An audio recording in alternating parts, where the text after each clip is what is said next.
El 23 de diciembre se aprobó un Real Decreto de la Generalitat de Cataluña donde iba a regularizar un poco lo que hemos dicho antes, la 24-2015, 4-2016 y darle una manera, unas herramientas para poder empezar ya a combatir todo este problema de la emergencia habitacional, que para mí ha dejado de ser emergencia hace muchos años. Esto de la emergencia habitacional existe desde que yo nací, que nací en una habitación alquilada en un piso en Barcelona. Fíjate si la gente como vivía en aquella época, en el año 51. La emergencia es una metástasis en este país, lo del problema habitacional.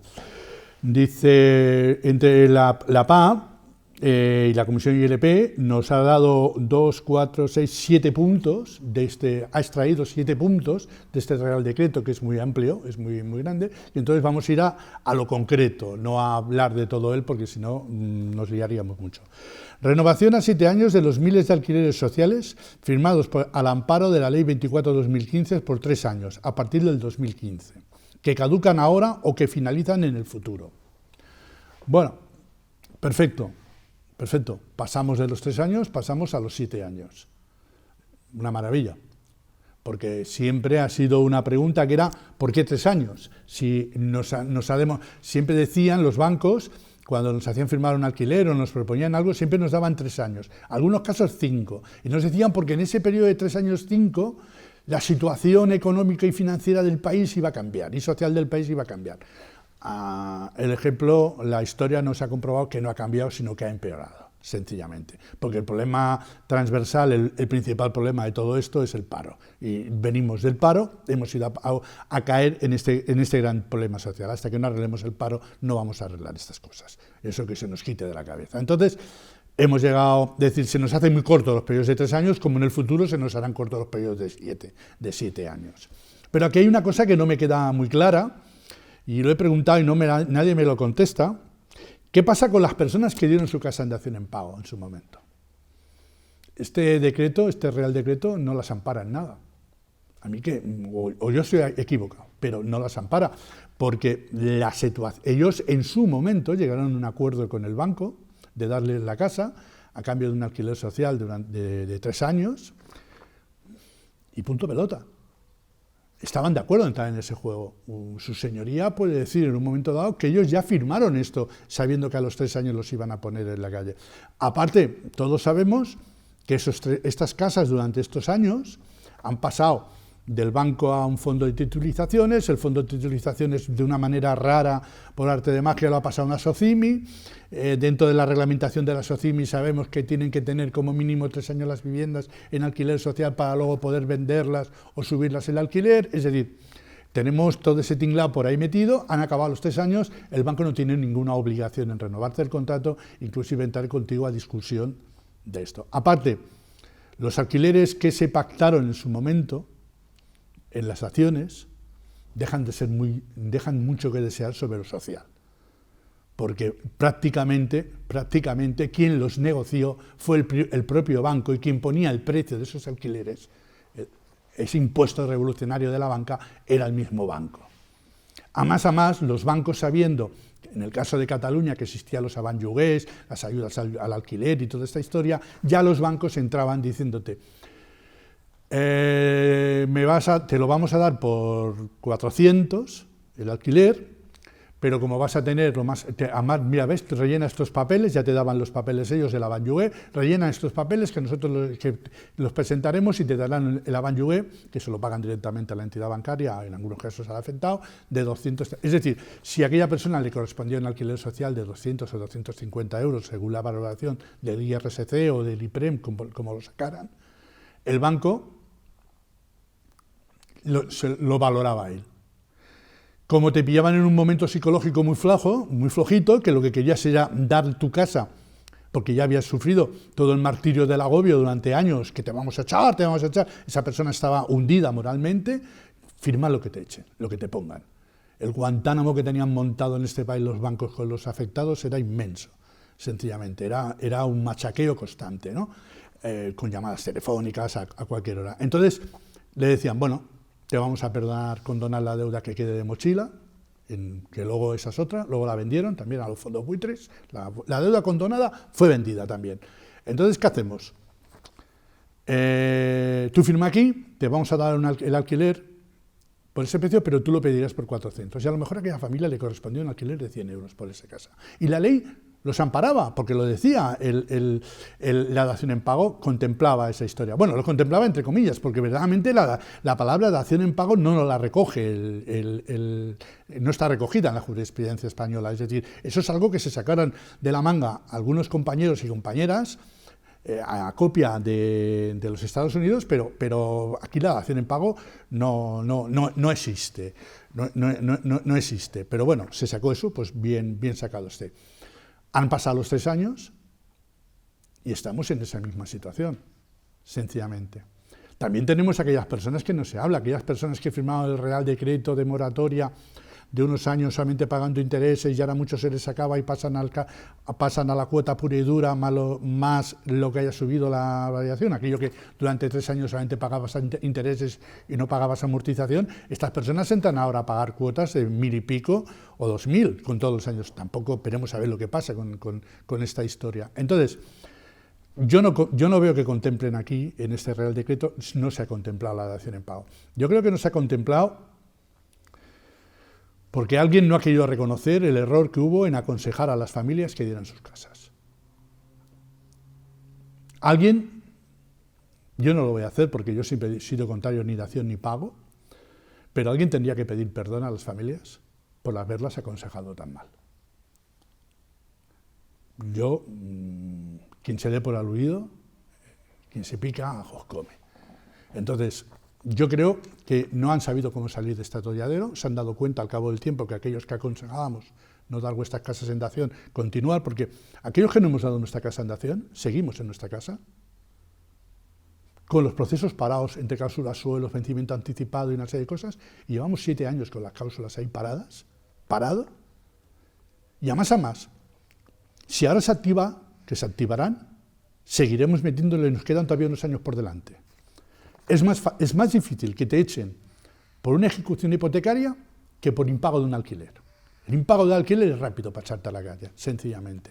¿Cuánta gente que ha dado sus casas en dación en pago han sido puestas en la calle por no poder pagar esos alquileres? Muchas, pero muchas, sencillamente. ¿Cuántas familias que no han querido dar sus casas en dación en pago siguen viviendo en sus casas? La inmensa mayoría. Es decir, no podemos perder el castillo. El baluarte es nuestro, es decir, hay que plantarle más cara a esta gente, es decir, por mucha dinamita que le pongan, al menos a mí me ha pasado. Entonces alguien no ha querido, creo que aquí no sabían cómo salir del atolladero, los bancos, que son muy listos, les metieron el caramelo en la boca y picaron, sencillamente. Protección ante desahucios por extinción de contrato de familias en exclusión residencial en viviendas de grandes tenedores, ampliando estos casos las ofertas obligatorias del alquiler social. Protección ante desahucios por extinción de contrato. Muy bien. Protegemos la extinción de un contrato impidiendo el esto. Pero, ¿a quién defiende más? Porque no olvidemos una cosa, todos estos movimientos que hay ahora, el sindicato de Yugatés, el movimiento tal, el movimiento X, nacen a razón de que una serie de personas hace 8, 9, 10 años, como yo, caímos en el paro, no pudimos pagar nuestras hipotecas y empezamos los procesos de desahucio. Y nació la PA. Pero en este momento, en este Real Decreto, no está muy defendiendo o protegiendo a aquellas familias que estamos inmersas en un proceso judicial por impago de hipoteca. Si yo no me equivoco, por lo que he podido leer, tengo que esperar el desahucio, luego esperar a la reclamación de la posesión por parte del banco, el alzamiento, y una vez que ya estoy prácticamente en la calle, es cuando puedo empezar a decir que me quiero acoger a esto. Porque hasta entonces no estoy en precariedad, estoy todavía viviendo en mi casa. Legalmente no soy una persona precaria, estoy ahí viviendo. Entonces, el amparo no está muy claro, sencillamente. Aparte, está mal valorado. Todos los nuevos alquileres sociales deberán respetar los plazos de la LAO, ampliando los 3 años mínimos de 2015, por lo tanto tendremos 10 años, 3 más 7, fantástico, de protección para los que ya existen, y 14, 7 más 7, para los que se firmen a partir de ahora. Aquellos que se firmen a partir de ahora serán 7 más 7, 14. Hablamos un poco de lo que hemos dicho al principio. Si a mí me das 14 años a 200 euros, con la edad que tengo, y no olvidemos que la inmensa mayoría de gente que está inmensa en procesos de desahucio es gente empezaron con 50 o con 55, en plena trabajo. Valoremos cuando hubo el cambio de la ley de la ley del trabajo, cuando se hizo las modificaciones de la ley laboral, que empezaron los despidos en masa. Gente de 50, 55, 60 en aquel momento.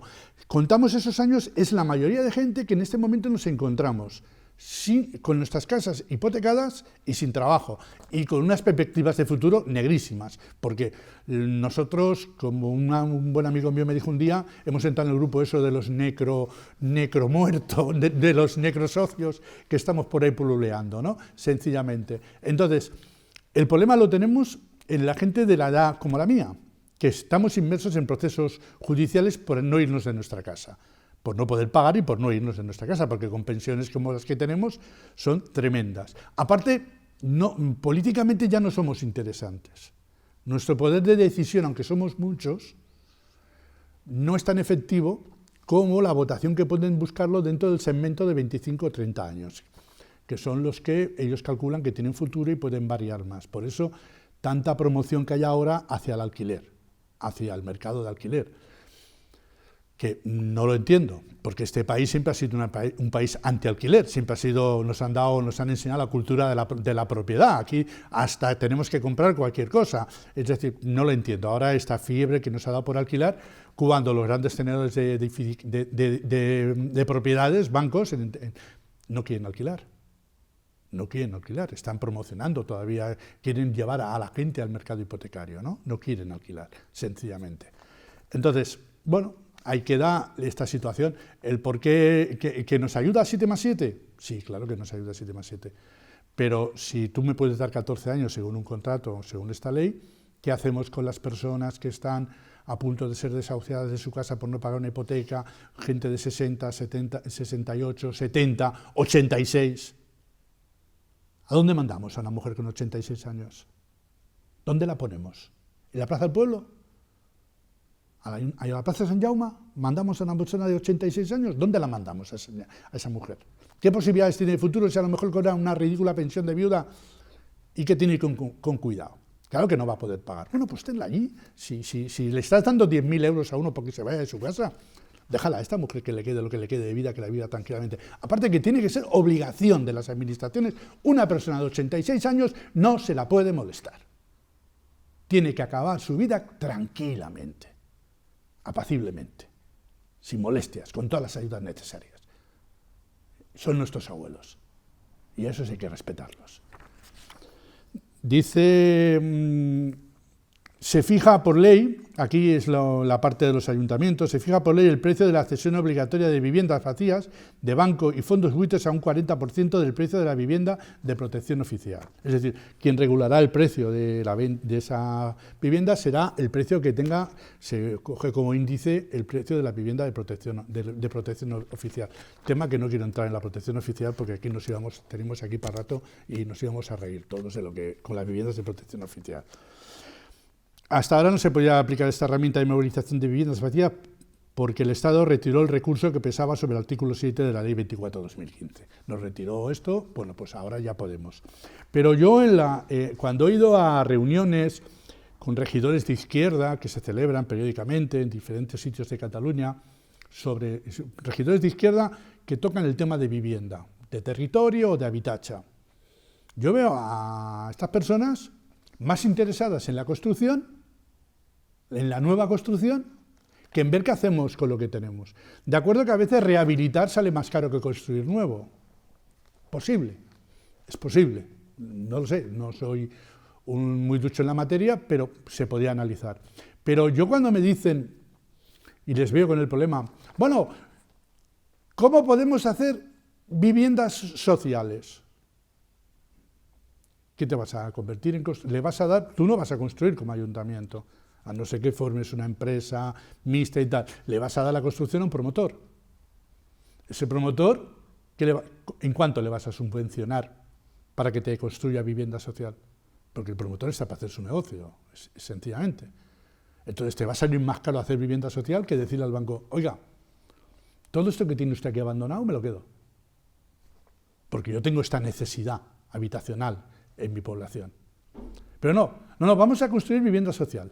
Claro, queda muy bonito hacer grandes bloques y hay un dinero que corre por el medio y queda muy bien para el regidor de turno decir, ven, esto es como aquello cuando en la época de Franco, ¿no? Las obras sindicales del 18 de julio haciendo casas, ¿no?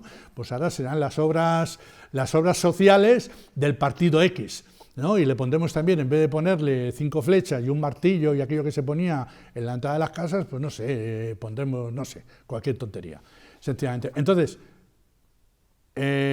olvidémonos de construir. Analicemos primeramente la necesidad en nuestro municipio de vivienda social. Pero yo iría más lejos. La vivienda social no es un problema particular de cada municipio, es un problema global, general, sencillamente. Cuando tenemos municipios que están uno al lado de otro pegados como si fueran auténticos barrios en Barcelona, tenemos municipios, este mismo donde estamos ahora, no llega a los 9.000 habitantes, el de al lado tiene 10.000, el de allí al lado no llega a 8.000, es decir, son auténticos barrios, ¿no? Pegados unos con otros. Entonces, ¿cuál es el problema que tenemos en esta zona de necesidad de vivienda social? Muy bien. ¿Cuánta vivienda vacía tenemos? Tantas. Bueno,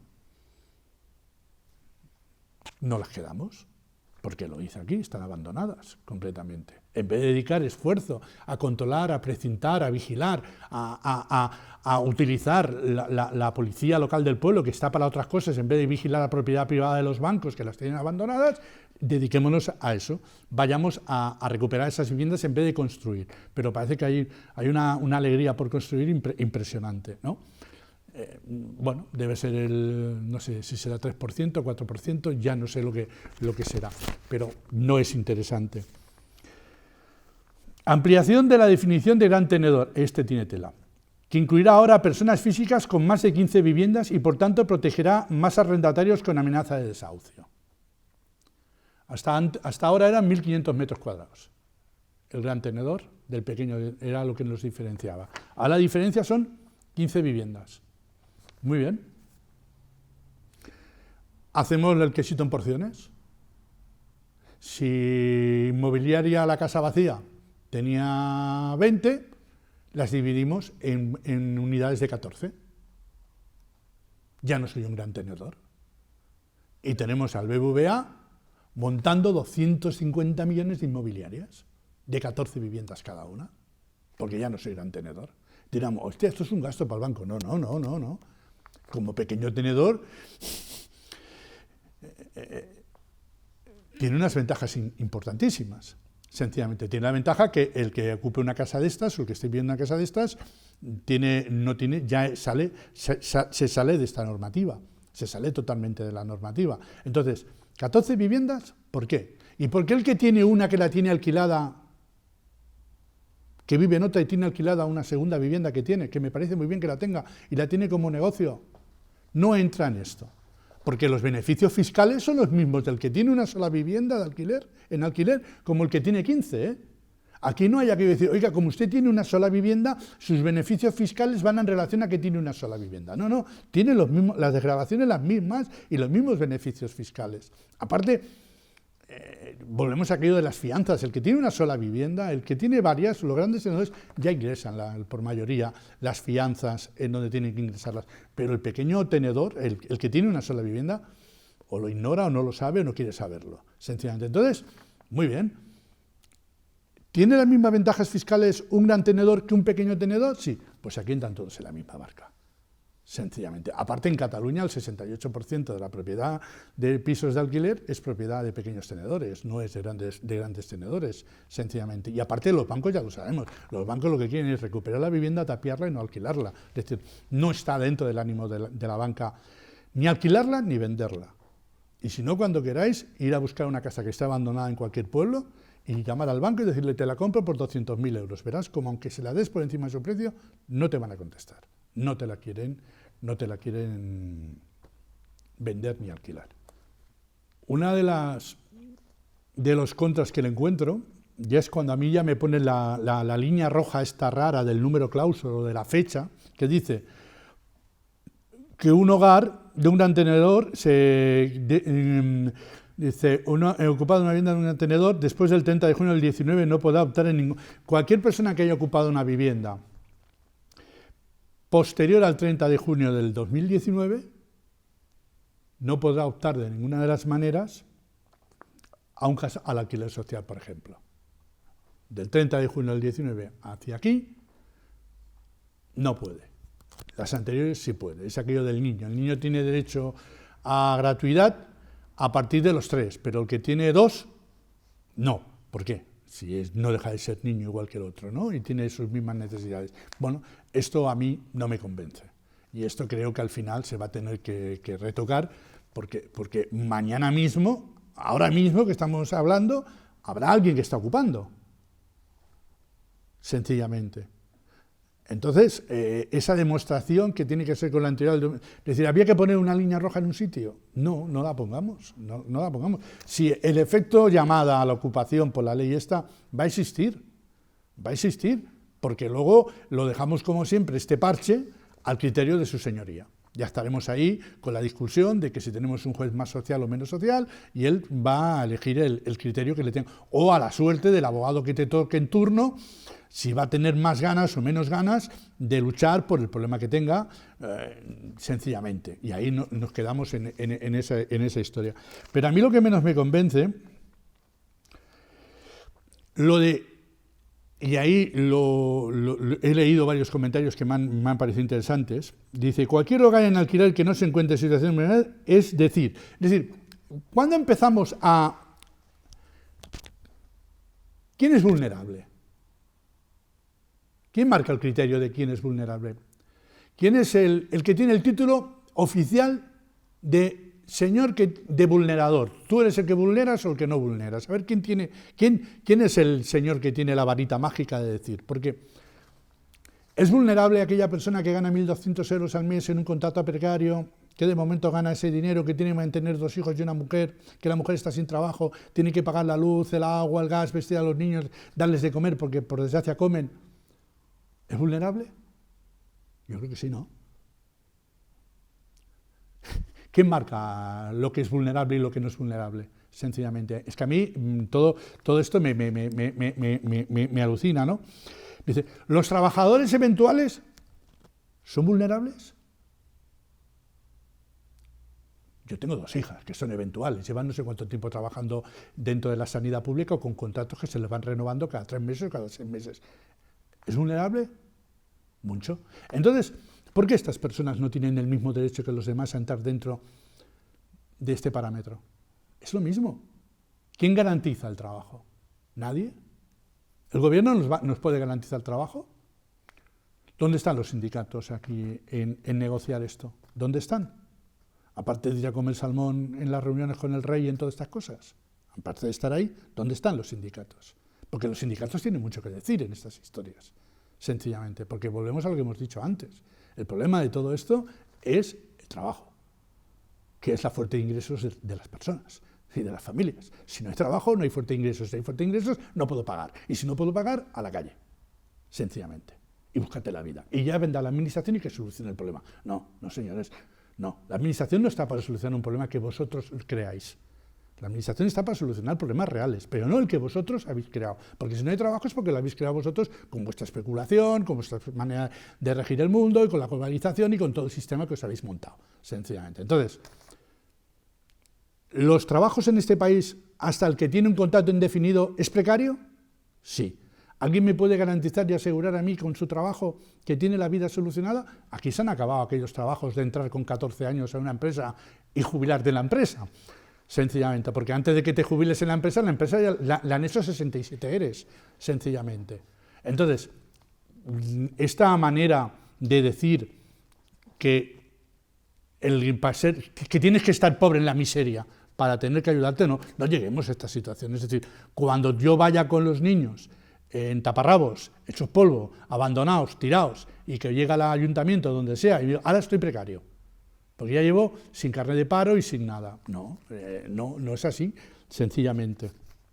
En cualquier lugar en alquiler que no se encuentre en situación de vulnerabilidad, es decir, si no te encuentras, es decir, tú ahora estás viviendo y cobras un sueldo de 1.100, de 900, y según los cálculos no eres vulnerable, porque entre tú y tu mujer ganáis 2.000 euros al mes, ¿vale? No eres vulnerable, porque lo dice, porque el IPREM no te lo calcula así, o el IRSC no te lo calcula así, y entonces, vamos a ver, yo gano 645 euros, me parece, y mi mujer otros 645, nos han retirado todas las ayudas que teníamos, porque dice que estamos por encima del IRSC, del IPREM y de toda la mandanga de esta historia, con 640, ¿no?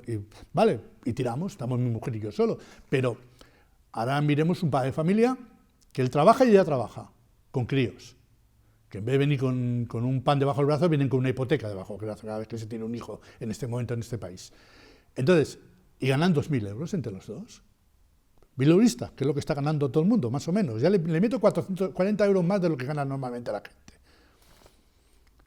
Claro, como ganan 2.000 entre los dos, no entra en ese concepto de vulnerabilidad hasta que no se quede sin trabajo, con un desahucio por impago de alquiler y ya en la calle.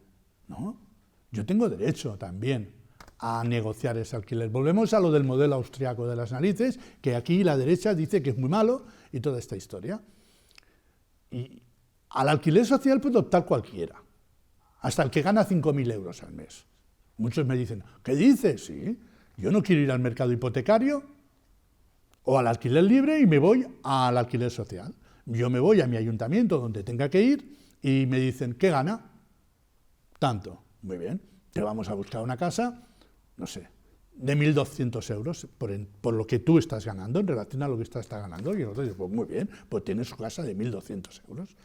Luego tiene aquel que gana 900 la mujer y 900 él, pues le buscarán un alquiler acorde a esos ingresos que necesite. Una parte la pagará quien la tenga que pagar y otra parte la pagará el que ocupa allí. Y luego tenemos aquel alquiler de máxima necesidad, que es de aquella persona que está socialmente entre cartones, que habrá que darle un sitio para vivir. Pero, ojo, un sitio para vivir no es crear un gueto, donde vivan los que están entre cartones y ahora los meto en un barrio determinado de una ciudad determinada, que aquí en Cataluña siempre acaban siendo Santa Coloma, Badalona, San Adrián. No tienen por qué comerse esas 3 ciudades este tipo de problemática, sino cada población, cada ciudad tendrá que mirar cómo administra esas viviendas que tiene que tener para dar en los diferentes alquileres. Porque lo que no pueda pagar una persona, si a mí me toca pagar 50 euros y ese alquiler es de 400, los 350 lo tendría que pagar la administración. Sencillamente. ¿Cómo? No lo sé. Pues nos tenemos que sacar otros gastos que no nos interesan dentro de los municipios que tenemos. Porque aquí estamos hablando de vivienda, estamos hablando de vivir. Queda muy bien decir, es que se pasan con los alquileres, es que siempre recurrimos. No, a ver, se pasan con las fiestas mayores. Ya sé que es impopular, pero le es más fácil a un ayuntamiento gastarse un porra de euros en traer a la mejor orquesta, a la mejor cantante, al mejor grupo, para tenerlos un día cantando, que con ese dinero que se ha invertido, pudiendo hacer una fiesta mayor más reducida, lo podemos utilizar en complementar alquileres. Porque yo le pregunto a mucha gente, ¿qué prefieres? ¿Casa o fiesta? Se lo pregunto a los padres de familia. Y ahí es donde tenemos que decirle al ayuntamiento, a ver, ¿en qué porque yo me paseo por pueblos donde sigue habiendo agujeros en el suelo, hay poca luz, entonces yo no sé dónde va a parar, a dónde va a parar. No hay vivienda, no hay de nada, entonces ¿a dónde va a parar ese dinero? Y aparte, que no nos tomemos en la cuestión de vivienda social ejemplos como la ciudad de Barcelona y toda esta historia. Eso es otro mundo. En estos pueblos como el que yo estoy, tenemos otro problema, otra problemática. Y hay que decirle al ciudadano directamente, inclusive en Barcelona si quieres también, las administraciones tendrán que complementar el pago de esto. ¿Cómo? No sé, ¿cobrando el impuesto a los bancos? Pues cobrando el impuesto es el que más tiene. Sí, claro, ¿a quién se lo van a cobrar? ¿Al que le van a dar los 400 euros de ayuda que no tiene más? Entonces, El problema es este, sencillamente.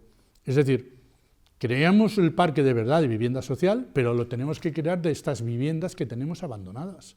Las tenemos abandonadas totalmente y nos han costado un dinero. Es decir, que el Sareb se dedica a hacer negocio con nuestras casas, cuando el Sareb esto le ha venido así de prestado, cuando el Sareb está construyendo en terrenos viviendas nuevas para venderlas, dentro de unos años vamos a ver un montón de promociones de viviendas que están haciendo vacías sin venderse. Sin venderse. Cemento y hormigón ahí por un tubo, sin venderse. Bueno, recuperemos estas y adecuemos los alquileres sociales en relación a nuestros pueblos. Si lo más seguro que en pueblos pequeños de 8 o 9 mil habitantes, el problema social, si lo analizamos bien analizado, no nos va a superar las 10 viviendas. De familias que no tienen vivienda. Luego, de las familias que hay que regularizar el alquiler en razón de lo que ganas, porque lo que no puedes hacer, la administración no puede permitir que si yo gano 900 euros, se me diga que tengo que pagar un alquiler de 600, porque no es así por ley. No podemos endeudarnos por encima del 30%, que ya es mucha deuda, el 30%, ¿vale? Pero la administración tiene que tomar cartas en el asunto. No siempre decirle al pobre o al necesitado, no, es que con lo que tú ganas ya rebasas las ayudas. No. Con lo que yo gano, este señor no me puede cobrar este alquiler, sencillamente. Y luego tenemos el otro tema. Si tanto nos están exigiendo para coger un piso de alquiler, con los seguros de lloguer y tal, que como sacas en el RAI ya no tienes casa, no te la dan, es decir, como tengas un RAI, no entras a vivir en ninguna casa. ¿Quién tendrá que responder de esas familias?